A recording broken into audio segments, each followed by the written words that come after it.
എല്ലാ കൂട്ടുകാർക്കും നല്ലൊരു ദിവസം ആശംസിച്ചോട് മാമ്പഴത്തിന്റെ പുതിയ വീഡിയോയിലേക്ക് സ്വാഗതം. നമുക്ക് നേരെ ബാലന്റെ ഗോമതിയുടെ ഇന്നത്തെ നല്ലൊരു വിശേഷം കണ്ടാലോ. അങ്ങനെ ഇന്നത്തെ വിശേഷത്തില് ബാലനും ധർമ്മനും കൂടെ കൂടിയിട്ട് കുറെ പലചരക്ക് സാധനങ്ങളും അങ്ങനെ ഓണത്തിലുള്ള ഡ്രസ്സൊക്കെ എടുത്ത് വീട്ടിലേക്ക് വരുവാണ്. പിന്നീട് ബാലൻ വന്നിട്ട് ഗോമതിനെ വിളിക്കുവാണ്. ഈ സമയത്ത് ഗോമതിയും മീനാക്ഷിയും ഒക്കെ അങ്ങോട്ട് വന്നു. അല്ല, എന്താ ബാലേട്ടാ? അതെ, എല്ലാവർക്കും ഉള്ള ഡ്രസ്സുകളൊക്കെ എടുത്തിട്ടുണ്ട്. ഓണമല്ലേ, ഈ ഓണം നമുക്ക് അങ്ങോട്ട് അടിച്ചു പൊളിക്കണമെന്ന് പറയാം. അത് മാത്രമല്ല, നാളെ ഓണാഘോഷത്തിനുള്ള സാധനങ്ങളും പച്ചക്കറികളും സാധനങ്ങളും എല്ലാം വാങ്ങിയിട്ടുണ്ടെന്ന് പറയാം. ഈ സമയം ആകാശം പറഞ്ഞു, ശരിയാ, നമുക്ക് ഈ ഓണം നന്നായിട്ട് ആഘോഷിക്കണമെന്ന് പറയാം. അല്ല, ആരിനെപ്പം വരുമെന്ന് വല്ലതും വിളിച്ചായിരുന്നു ചോദിക്കും. ഇല്ല ബാലേട്ടാ, അവനോട് വിളിച്ചു ചോദിക്കണം അവൻ എപ്പോഴാ വരുന്നേന്ന്. പിന്നീട് മീനാക്ഷി ഗോമതിയുടെ മുഖത്തേക്ക് നോക്കുക. ഗോമതിക്ക് എന്ത് ചെയ്യണമെന്ന് അറിയത്തില്ല, വല്ലാത്ത സങ്കടത്തിൽ നിൽക്കുക. എന്താ ഗോമതി ഇതൊക്കെ പറഞ്ഞിട്ട് നിന്റെ മുഖത്തൊരു സന്തോഷമില്ലാത്ത? ഒന്നുമില്ല. എന്താ ഓണം ആഘോഷിക്കുന്ന കാര്യം പറഞ്ഞിട്ട് നിനക്ക് സന്തോഷമില്ലാത്ത? ധർമ്മം പറഞ്ഞു, ചിലപ്പം ചേച്ചിക്ക് ചിലപ്പം മിത്രയുടെ കാര്യം ഓർത്തിട്ടായിരിക്കും. അത് ഓർത്തിട്ടാണോ? അതോർത്ത് ഇനിയിപ്പോ വിഷമിക്കൊന്നും വേണ്ട കേട്ടോ. ധർമ്മം പറഞ്ഞു, അല്ലേലും എന്തിനാ വിഷമിക്കണേ? അവളാണെങ്കിൽ ഒരുത്തൻ്റെ കൂടെ ഇറങ്ങിപ്പോയതല്ലേ, ഇനിയിപ്പോ അവളായി അവളുടെ പാടായി. ഇനിയിപ്പോ അതിനെക്കുറിച്ച് ഓർത്ത് നമ്മളിങ്ങനെ ചിന്തിച്ച് വിഷമിച്ചിരുന്നിട്ട് വല്ല കാര്യമുണ്ടോ? അതൊന്നും കാര്യമാക്കി എടുക്കണ്ട. ആനന്ദനും പറഞ്ഞു, ശരിയാ, അത് തന്നെയാ ധർമ്മമാവൻ പറഞ്ഞ ശരിയായിട്ടുള്ള കാര്യം. നമ്മൾ ആഘോഷിക്കണം. പിന്നീട് അകത്തേക്ക് കയറി പോവാ. ഈ സമയം മീനാക്ഷി ഗോമതിനെ വിളിച്ചിട്ട് പറഞ്ഞു, എൻ്റെ അമ്മ ഇങ്ങനെ സെന്റി ആവാതെ ഇങ്ങനെ മുഖം അമ്മയുടെ ഈ മുഖം ഇങ്ങനെ കണ്ടിട്ടുണ്ടെങ്കിൽ അച്ഛന് പെട്ടെന്ന് സംശയം തോന്നുന്നു പറയാൻ. ഇല്ല മോളെ, ഞാൻ ഇനി മുഖത്ത് സങ്കടഭാവമൊന്നും ഉണ്ടാക്കില്ല എന്ന് പറയണേ. പിന്നീട് അകത്തേക്ക് കയറി പോവാ. ഇങ്ങനെ പിന്നീട് കാണിക്കുന്ന പിറ്റേ ദിവസം രാവിലെയാണ്. രാവിലെ എല്ലാവരും കൂടെ അത്തപ്പൂക്കളൊക്കെ ഒരുക്കുകയാണ്. അത്തപ്പൂക്കളൊക്കെ ഒരുക്കി ഭയങ്കര സന്തോഷത്തിനാ ബാലിനൊക്കെ. പിന്നീട് അടുക്കള കയറി ഉച്ചയ്ക്കത്തുള്ള സദ്യയൊക്കെ ഒരുക്കുകയാണ്. പായസം പപ്പടം പഴം എല്ലാം കൂട്ടി നല്ലൊരു ഗംഭീര സദ്യ തന്നെ ഒരുക്കുന്നത്. ഈ സമയത്തൊക്കെ ഗോമതിയാണെ മുഖം ഇങ്ങനെ സങ്കടം കൊണ്ട് വല്ലാത്തൊരവസ്ഥയിലാ. ഇടയ്ക്കിടയ്ക്ക് ബാലൻ ചോദിക്കുന്നുണ്ട്, ഗോമതി നീ എന്താ ഇങ്ങനെ ഇരിക്കണേ? അപ്പൊ എല്ലാവരുടെയും വിചാരം എന്താ, മിത്രയെക്കുറിച്ചുള്ള ചിന്തയിലായിരിക്കും. അതുകൊണ്ടായിരിക്കും ഗോമതി ഇങ്ങനെ സങ്കടപ്പെട്ടിരിക്കുന്നതെന്നാ. പക്ഷേങ്കിൽ മീനാക്ഷിക്കും ഗോമതിക്കും മാത്രമേ അറിയത്തുള്ളൂ അതിന്റെ യഥാർത്ഥ കാരണം എന്താന്നുള്ള കാര്യം. ഈ സമയത്ത് ആരിനും മിത്രയും കൂടെ വീട്ടിലേക്ക് വരുവാണ്. അങ്ങനെ പകുതി വഴി എത്തി കഴിഞ്ഞപ്പോഴത്തേനും വണ്ടി നിർത്തിയിട്ട് മീനാക്ഷി അല്ല, ഇടയ്ക്ക് അങ്ങനെ പേര് മീനാക്ഷി എന്ന് വരുന്ന കേട്ടോ. പിന്നീട് മിത്രയോട് പറഞ്ഞ് ഇറങ്ങാൻ പറയാണ്. അങ്ങനെ മിത്ര ഇറങ്ങി കഴിഞ്ഞപ്പം ആരും മിത്രയോടും, എനിക്ക് നിന്നോട് കുറച്ച് കാര്യങ്ങളൊക്കെ സംസാരിക്കാനുണ്ട്. ഞാൻ പറഞ്ഞൊക്കെ ഒന്നും മറന്നുപോലോ, അറിയാലോ. അമ്മയ്ക്ക് വേണ്ടിയിട്ട് മാത്രം നിന്റെ കഴുത്ത് ഞാൻ വിവാഹം കഴിച്ചിരിക്കുന്നത്. പക്ഷെങ്കിൽ നമ്മൾ ഒരിക്കലും ഭാര്യ ഭർത്താക്കന്മാരായിരിക്കില്ലെന്ന് പറയാം. ഇത് കേട്ടതും മിത്ര ഒന്നും മിണ്ടിയില്ല. മിത്ര ആരിന്റെ മുഖത്തേക്ക് തന്നെ നോക്കി നിൽക്കുക. എനിക്ക് എൻ്റെ ജീവിതത്തെക്കുറിച്ച് വലിയ പ്രതീക്ഷകളുണ്ടായിരുന്നു. ഒരു മ്യൂസീഷ്യൻ ആണെന്നായിരുന്നു എൻ്റെ ആഗ്രഹം. അതുപോലെ തന്നെ നിനക്കും കാണുമെന്ന് എനിക്കറിയാം. പക്ഷേങ്കിൽ എൻ്റെ അമ്മയുടെ ആഗ്രഹം അതെനിക്ക് തള്ളിക്കളയാനായിട്ട് പറ്റിയില്ല. അതുകൊണ്ട് മാത്രം ഞാൻ നിന്റെ കഴുത്തിൽ താലി ആർത്തിയത്. പിന്നെ നിനക്കറിയാലോ, എല്ലാവരുടെ മുന്നിൽ മാത്രമേ നമ്മൾ ഭാര്യ ഭർത്താക്കന്മാരായിരിക്കുള്ളൂ. അല്ലാത്ത സമയത്ത് നമ്മൾ വെറും അന്യരെ പോലെ തന്നെ ആയിരിക്കും കഴിയുന്നത്. എല്ലാവരുടെ മുന്നിൽ ചിരിച്ചും കളിച്ചും നടക്കും. പക്ഷെ അല്ലാത്ത സമയത്തോ ഏറ്റവും വലിയ കാര്യം എന്ന് പറഞ്ഞാൽ, ഒരു കാരണവശാലും വീട്ടിലോ അല്ലെങ്കിൽ വേറെ ആരും അറിയാൻ പാടില്ല ഈ കല്യാണം നടത്തിയത് അമ്മയാണ് ഇതിന്റെ പിന്നിലെന്ന്. അത് മാത്രമാണ് എനിക്ക് ഏറ്റവും കൂടുതലായിട്ട് പറയാനുള്ളത്. കാരണം അമ്മയുടെ മേൽ ഒരിക്കലും ഒരു പഴി ഉണ്ടാവില്ല. നമ്മൾ രമ്യ വിവാഹം കഴിച്ചു, അത് നമ്മുടേതായ തീരുമാനമായിരുന്നു. അല്ലാതെ അമ്മയ്ക്ക് ഇതിനകത്ത് യാതൊരു അറിവും പങ്കും ഒന്നുമില്ല. ആ കാര്യം എപ്പോഴും നീ പ്രത്യേകം ശ്രദ്ധിക്കണം. ആരോടും ഇതിനെക്കുറിച്ച് ഒന്നും സംസാരിക്കില്ലെന്ന് പറയാം. ഇത് കേട്ടതും മിത്ര എന്ത് ചെയ്യണം, ആരിനും നോക്കുക മാത്രമേ ഇതേ. ആര്യം പറഞ്ഞ്, എനിക്കറിയാം നിന്റെ ഉള്ളിൽ എന്താന്നുള്ളത്. നീ എന്നെ ഇപ്പോഴും ശത്രുവായിട്ടാ കാണുന്നതെന്ന് എനിക്കറിയാം. നമ്മൾ രണ്ടും ബന്ധശത്രുക്കളായിരുന്നല്ലോ. ഇനി അതുപോലെ തന്നെ തുടർന്നാൽ മതി. പിന്നെ ഞാൻ എവിടെയെങ്കിലും പോയി കഴിയും, ഞാൻ എങ്ങോട്ട് പോയി എന്താണെന്നും നീ അറിയേണ്ട ആവശ്യമില്ല. അതുപോലെ തന്നെ നീ എങ്ങോട്ടേലും പോയാലും ഞാൻ നിന്നെക്കുറിച്ചൊന്നും ചോദിക്കാനും വരുന്നില്ല. നിനക്ക് പഠിക്കോ എന്ത് വേണം നിന്റെ ഇഷ്ടം പോലെ ചെയ്യാം.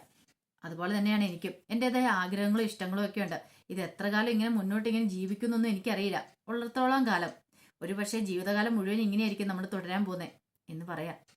ഇത്ര സമയം ഉണ്ടായിരുന്നേ മിത്ര പറഞ്ഞു, എനിക്കറിയാം എല്ലാ കാര്യങ്ങളും. അല്ലെങ്കിലും നമ്മൾ ആജന്മ ശത്രുക്കളാണെന്നും എനിക്കറിയാം. പക്ഷെ എനിക്കൊരു അബദ്ധം പറ്റിപ്പോയി, എനിക്കൊരു ചതി പറ്റിപ്പോയി. മിഥുൻ എന്നെ ചതിക്കുന്ന സ്വപ്നത്തിൽ പോലും പ്രതീക്ഷിച്ച കാര്യമില്ല. പക്ഷേങ്കിൽ ഒരു കാര്യമുണ്ട്, ആരും ഈ വിവാഹത്തിന് ഇഷ്ടമില്ലായിരുന്നെങ്കിൽ അപ്പം തന്നെ അമ്മയോട് പറയായിരുന്നു എനിക്ക് ഈ വിവാഹം വേണ്ടാന്നുള്ള കാര്യം. ഇത് കേട്ടപ്പോൾ ആരിനൊന്നും മിണ്ടിയില്ല. ഒരു പക്ഷെ അപ്പച്ചി എന്നോട് ആദ്യം വന്ന് പറഞ്ഞിരുന്നെങ്കിൽ ഞാൻ ആദ്യമേ തന്നെ വേണ്ടാന്ന് പറയത്തുണ്ടായിരുന്നുള്ളൂ.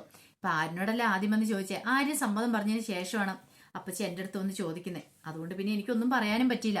കുഴപ്പമില്ല, ആരും പറഞ്ഞോളെ തന്നെ എൻ്റെ തീരുമാനം. എനിക്ക് ഒരിക്കലും ആരിൻ്റെ ഭാര്യയായിട്ട് ഇരിക്കണം ഒരു നിർബന്ധമില്ല. അല്ലെങ്കിൽ ഞാനത് ഒട്ടും ആഗ്രഹിക്കുന്നില്ല. മനുഷ്യൻ ആഗ്രഹിക്കാത്ത കാര്യങ്ങളല്ല നടന്നുകൊണ്ടിരിക്കുന്നത്.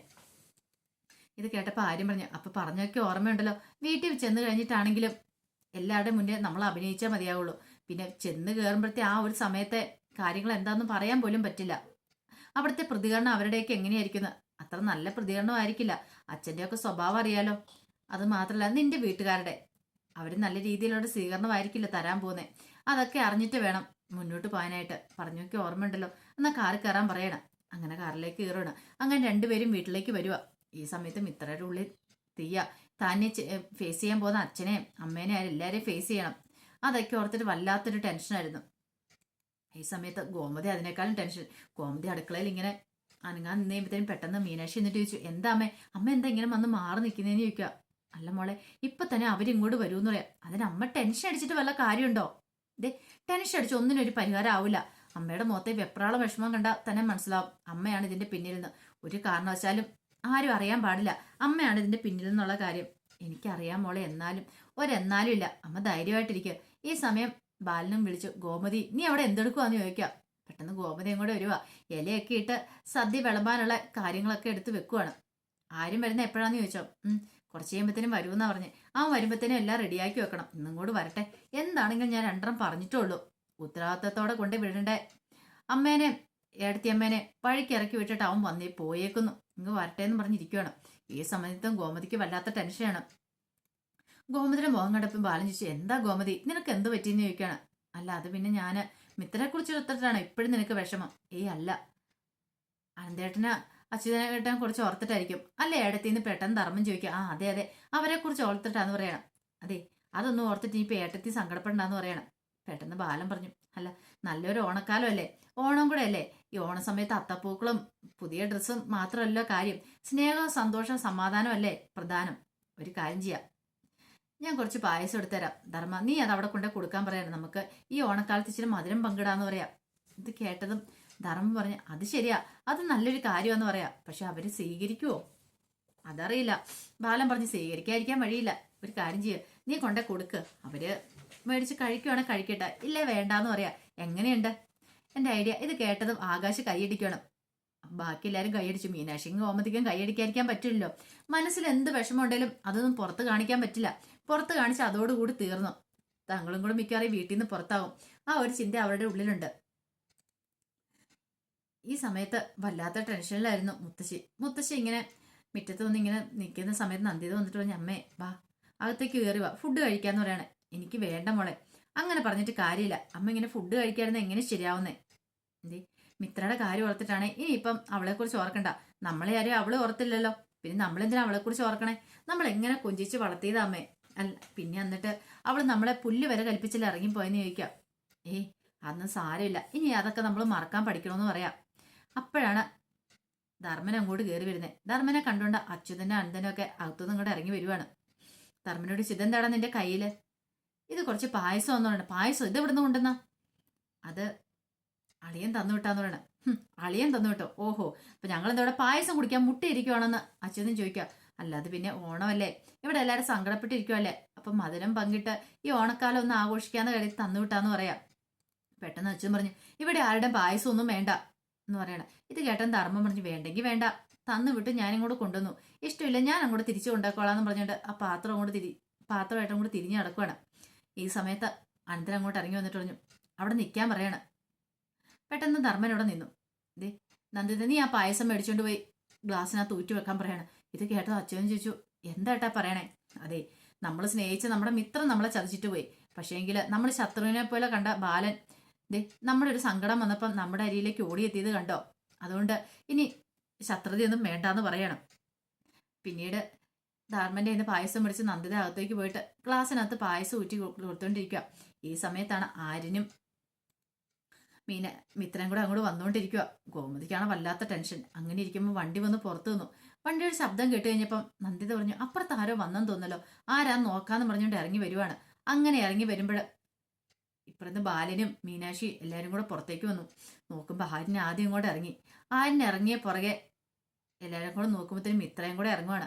ഇതെല്ലാം കണ്ട് അന്തം വിട്ട് നിൽക്കുകയാണ് ബാക്കി എല്ലാവരും. അപ്പം അതിൻ്റെ വിശേഷങ്ങളൊക്കെ എന്ന് കണ്ടത്. ഇതിൻ്റെ ബാക്കി വിശേഷങ്ങളുമായിട്ട് വൈകുന്നേരത്തെ പ്രമോയി വരാട്ടോ. ഒരിക്കൽ കൂടി എല്ലാവർക്കും നല്ലൊരു ദിവസം ആശംസിച്ചു നിർത്തുന്നു. നന്ദി.